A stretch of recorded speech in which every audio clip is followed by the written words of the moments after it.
"Don't move, old man." The voice came from behind him, sharp and young and ugly. Jerry Sloan didn't turn around. He didn't have to.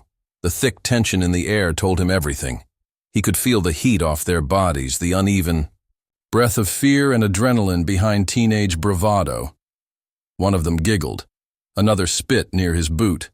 He stood still at the edge of the Circle K parking lot, clutching a plastic bag with milk, bread, and 2 cans of beans. The Arizona sun had baked the concrete until it shimmered, but Jerry felt cold sweat on his neck. "What's the matter? You deaf or just stupid?" A hand shoved him from behind. Jerry stumbled forward. The bag hit the ground. Milk burst, white liquid, bleeding into the pavement, then a punch. Fast, hard, right in the ribs. Jerry grunted but didn't cry out. "Jesus," one of them laughed. He didn't even make a sound. Hit him again. Another blow, this time to the face. Something cracked. His vision blurred. Blood tasted like copper and dirt. His knees buckled. This guy's a freak. He just stands there. Probably Nam or some suck. Those old dudes are messed up. He fell. One hand tried to catch the sidewalk. It didn't. Footsteps moved back. A phone camera clicked. "Say cheese, Grandpa. This one's going viral." Jerry blinked. Up at the sky. The sun was a white circle burning into his skull. His lips parted, but no sound came. Just a rattle. He might be dying, dude. So, let's go. Shoes scraped concrete. Running. Tires screeched. Laughter faded. Then, silence. And the sound of milk dripping into the gutter.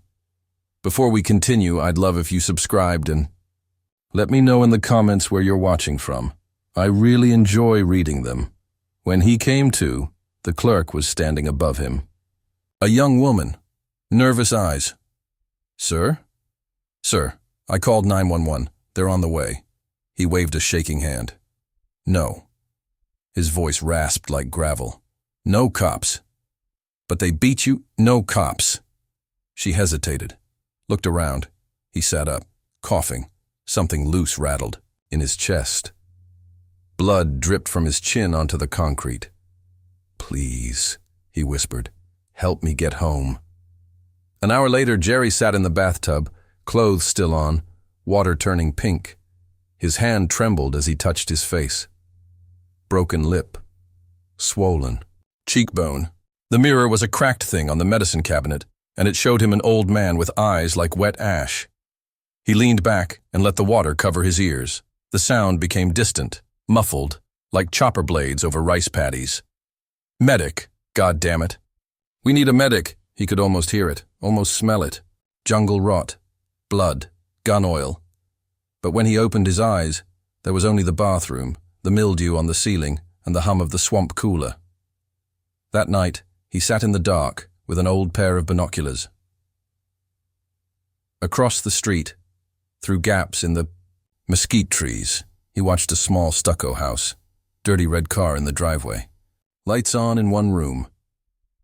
The boy's name was Luis. He knew that now. He watched the silhouette of the kid pacing with his phone, probably telling his friends how they fucked up some vet. Jerry's fingers tapped the binoculars.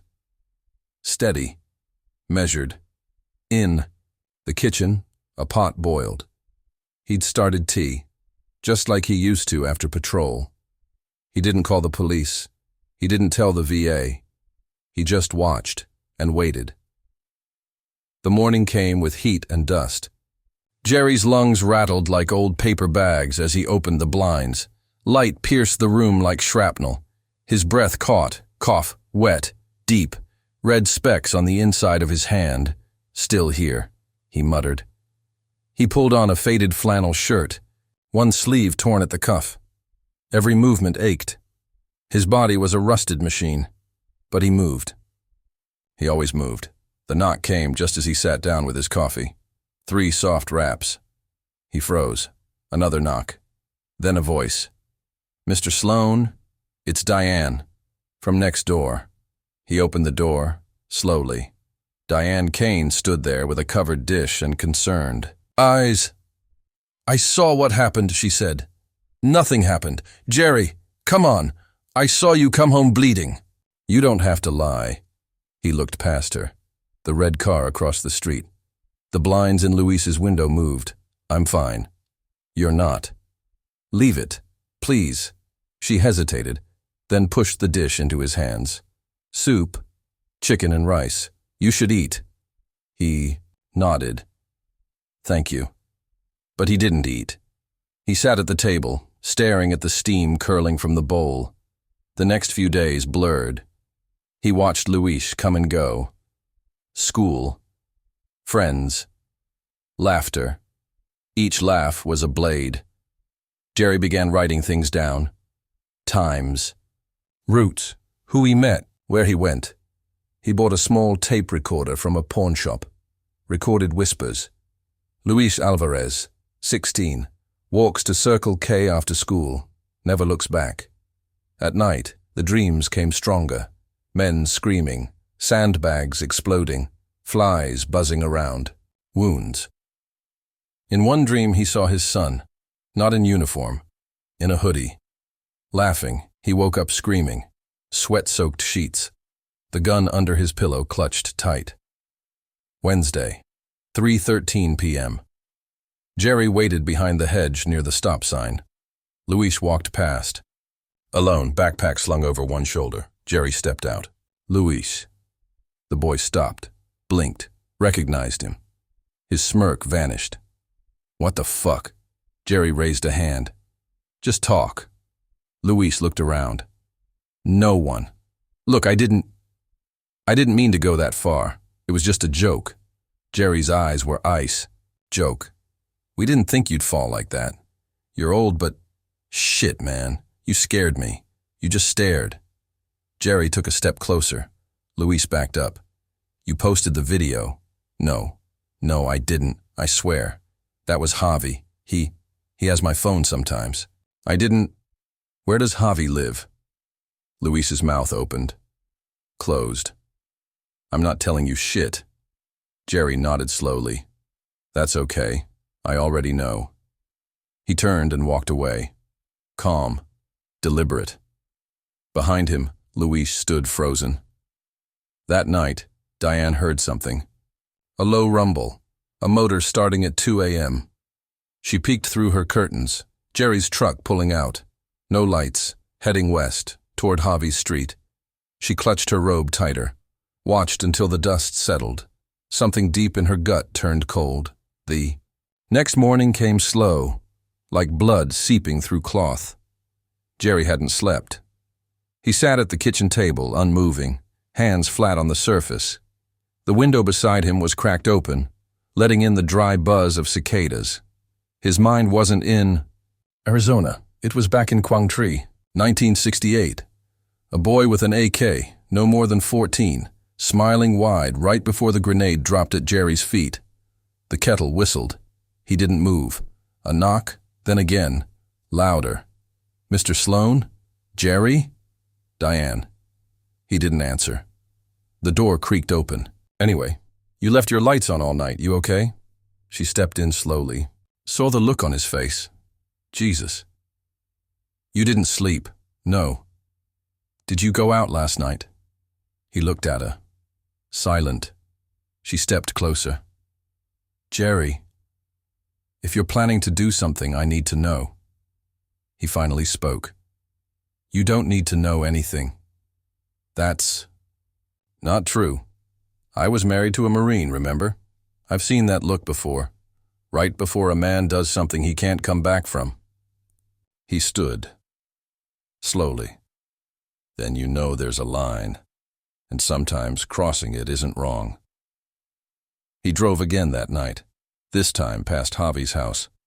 A 2-story stucco box with an RV in the driveway. A pit bull behind the fence barked as Jerry slowed. He jotted notes in a small pad. Garage unlocked. Rear window open. The next day, Jerry went to the Circle K.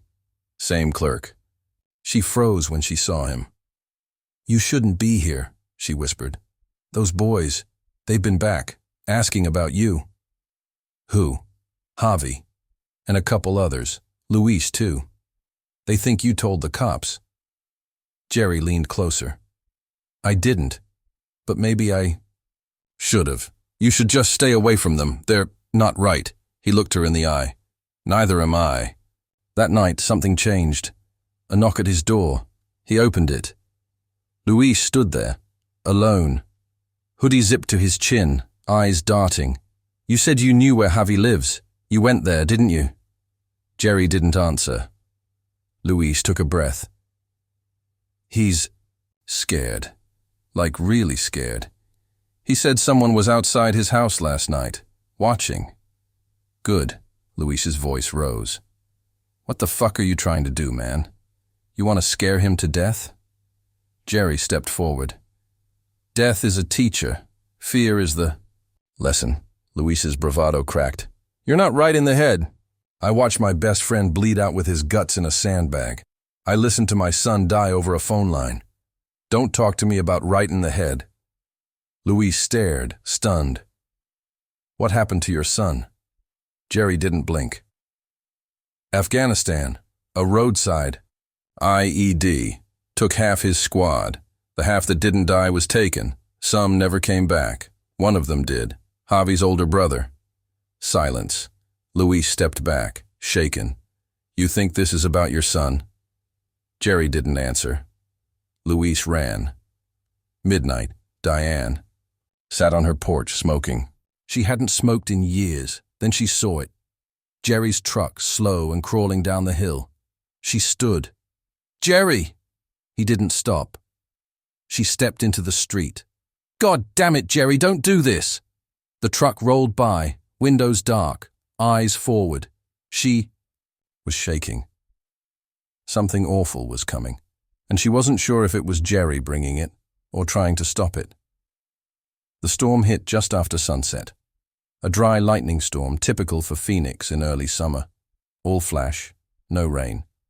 The sky cracked in purple veins as Jerry sat in his dark living room, rifle on his lap, eyes locked on the driveway. His breath was steady, too steady. A soft knock. Jerry? Diane.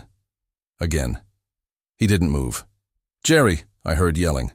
Are you okay? Still. Silence. Then a crash of glass. Not from inside, from outside.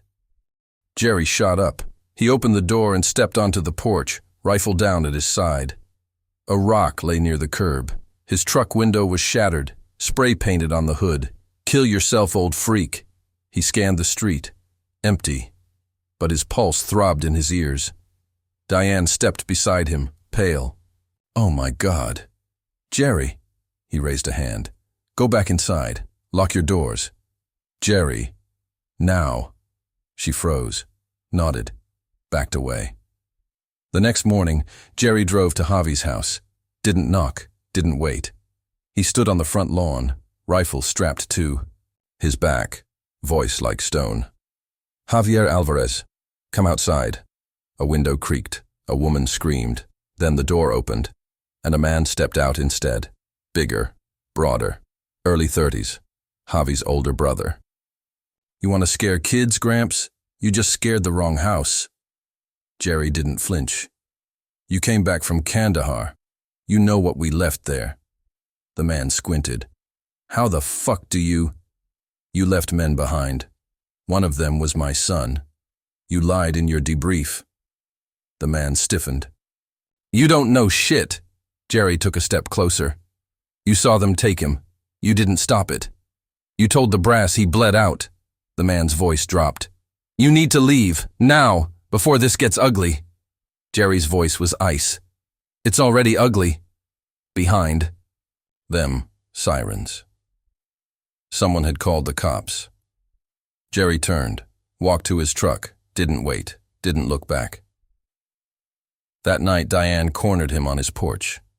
You're escalating this, Jerry. Those kids, they tagged your truck. They're scared, yes, but they're stupid. And now they're desperate. Good. Fear's the only thing they understand. And what happens when one of them snaps? When you snap? You planning to shoot a teenager? He looked at her, long, hard. They beat me. They humiliated me. Then they bragged about it. I gave them time. I gave them mercy. You're not giving them mercy, Jerry. You're hunting them. He turned to go back inside. You don't know what this is. She grabbed his arm. I know what it looks like when someone's building a war inside themselves. And I know how it ends. He looked down at her hand. Her fingers loosened. He walked inside and shut the door. 4. A figure moved through Javi's backyard. Quiet, careful, hood pulled low. Inside, a window creaked open. Jerry sat in his truck with binoculars, noted the movement. The time, not Javi.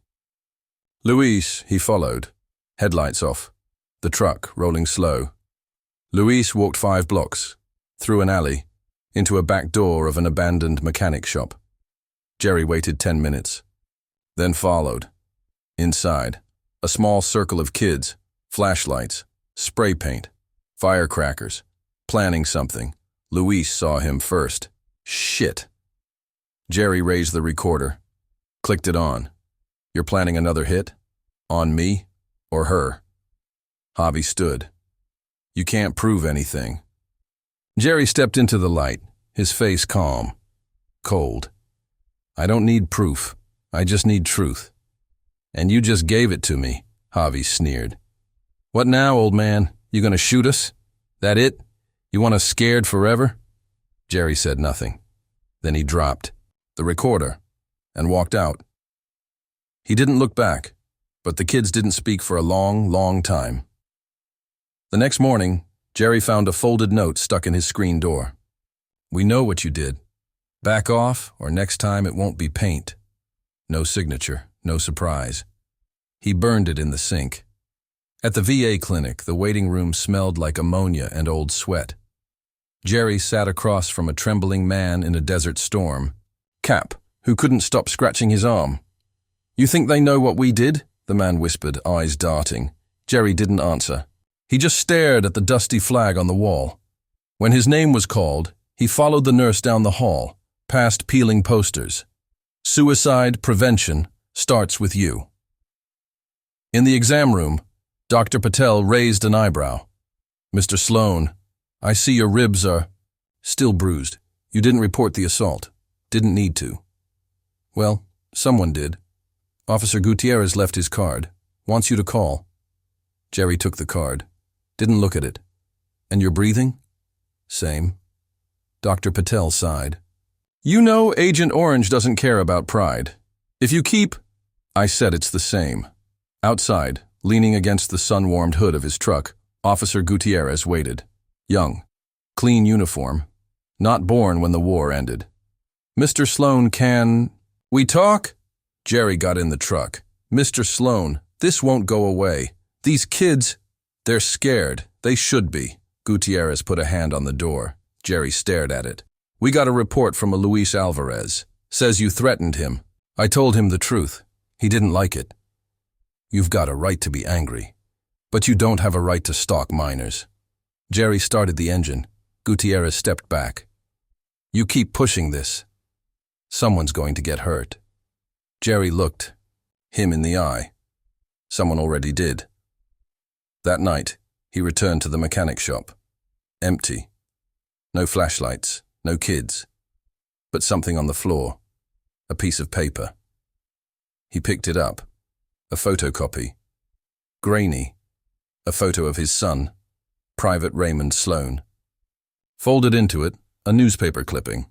U.S. forces abandon firebase near Kandahar.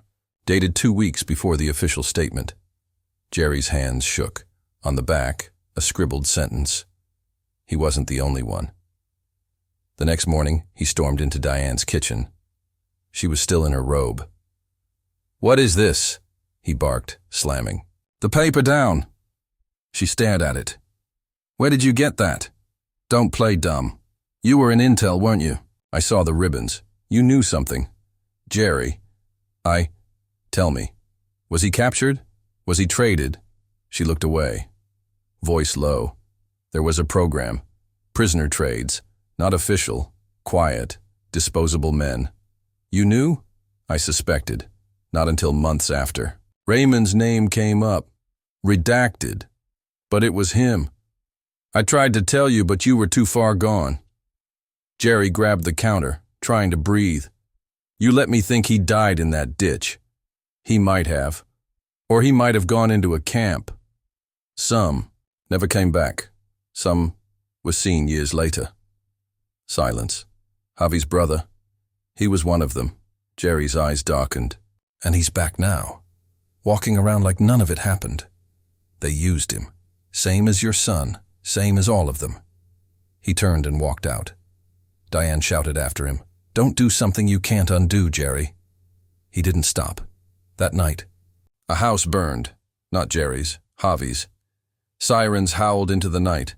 Flames rose like flags. Neighbors watched in silence. No one moved. In the crowd, Diane searched for Jerry's face.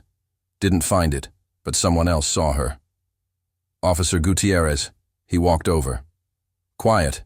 He was seen near here, earlier, with a gas can. Diane said nothing. Did he tell you anything? Still silence. Gutierrez stepped closer. Ma'am, if you're protecting him, you're going to end up responsible. Diane's jaw clenched. Maybe he's not the one you should be watching. Gutierrez narrowed his eyes. What does that mean? She didn't answer, because in that moment, she wasn't sure anymore.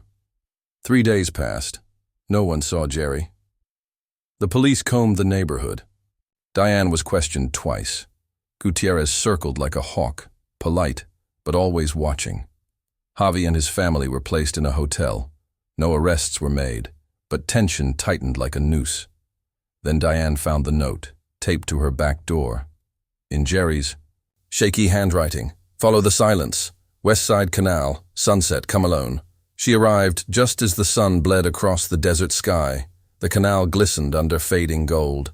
Cicadas screamed. Jerry stood by the water, dressed in his old service jacket. It hung off him like memory. Too big, too heavy. She approached slowly. You shouldn't be here. He didn't turn. Neither should they. You set that fire? No. Pause. But I was there. I watched it burn. She stepped beside him. Why call me? He handed her a folder. Old, weather-worn. Inside, photos, grainy surveillance, men in cages, tags on their feet. One looked like his son. I got it from an old contact. Black site logs. My son made it out, but not home. She flipped pages. Her hands shook. Why show me this now? Because I'm done hiding. And they're not kids anymore. Not just thugs. They were planted. She looked up sharply. What? Javi's brother works for a PMC, mercenary ops. Same one that ran the black site in Kandahar. I tracked the insignia.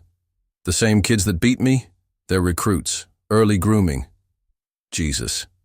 Luis wasn't supposed to be involved. But once he filmed it, they pulled him in. Diane staggered. So this isn't about revenge. Jerry's voice was cold. It's about prevention. A sound. Gravel shifting. From the ridge, 3 boys stood there. Luis, Javi, and a third, masked. Jerry didn't move. You followed her? Diane hissed. Luis shouted. We saw the footage, old man. You've been tracking us, recording us. You think we're Just gonna let that go? Javi stepped forward. We know what you did. Jerry stepped toward them, calm, measured. I did nothing compared to what's coming for you. You crazy old fuck, Javi hissed. This is bigger than you. We're protected. So was my son. The third boy raised a phone. Began live streaming. Jerry's voice cut through. You think they'll protect you once this is public? The ops, the footage, the recruitment, your pawns. Luis hesitated, looked at Javi. Shut it down, Javi snapped. But the boy filming whispered, too late. Thousands watching. Sirens. Fast. Flashlights through the brush. Sheriff's department. Hands where? We can see them. The boys scattered. Jerry didn't run.